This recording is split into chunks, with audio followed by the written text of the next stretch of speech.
Hey guys, really quickly, just wanted to explain how the Book Talk Journal actually works. I had some people question or send some questions, I should say.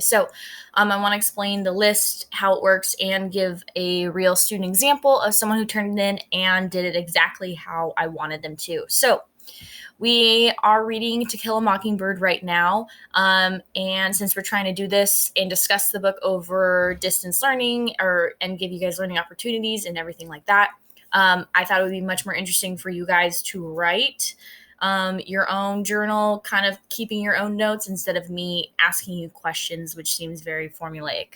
I think you learn a lot more this way. So, um, let's start off with just the instructions right here. Okay. Read chapters 12 through 13 of To Kill a Mockingbird. So that's the beginning of part 2 in the book. Open a new document and share it with me. Again, this journal is supposed to be with me because I do respond back to what you've written. You will see that in the student example. Write it like a letter or a journal or a diary. So you're writing it to me. Start it off with Dear Miss C. You don't have to write out my full name. You can if you want to. I just thought Dear Miss C would be easier. Now, this is what tripped up a couple people. Choose 4 to 5 points from these pictures to explain how you felt about the chapters. So, about a total of 300 words. 300 words is a good, sizable paragraph, and it shows me that you're talking about it. So, when I talk about bullet points, I'm talking about the ones in the pictures I've attached here, right? So we notice 1, 2, 3, 4, 5, 6. There's 6 bullet points just in this first picture.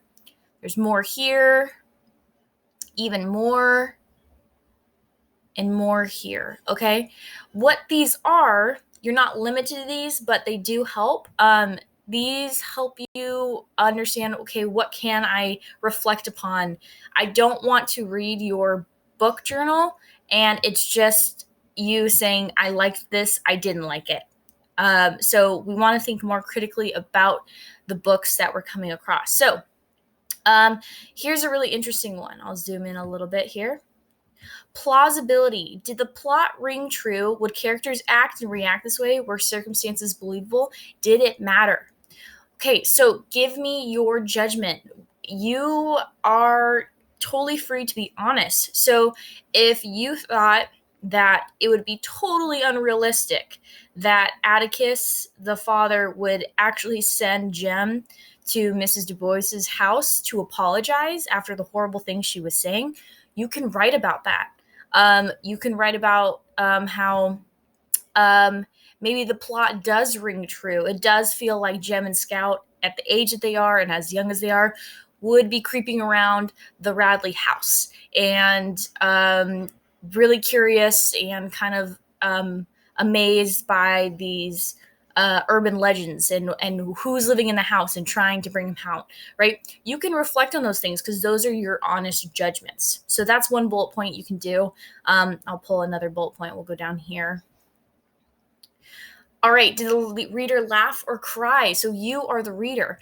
Maybe there was a point where you actually laughed out loud. Something that always cracks me up, always, always, always, is Dill, especially when he asks Scout to marry him. I always find that so funny. I don't know why, but I always find myself chuckling because you have this, little boy saying he's going to come back and marry this girl. And neither of them know what marriage is or understand it very well at their young age, but they say they're going to do it. And to me, that's really amusing and comical. So that would be something that I would write. All right, really quickly, here's an example.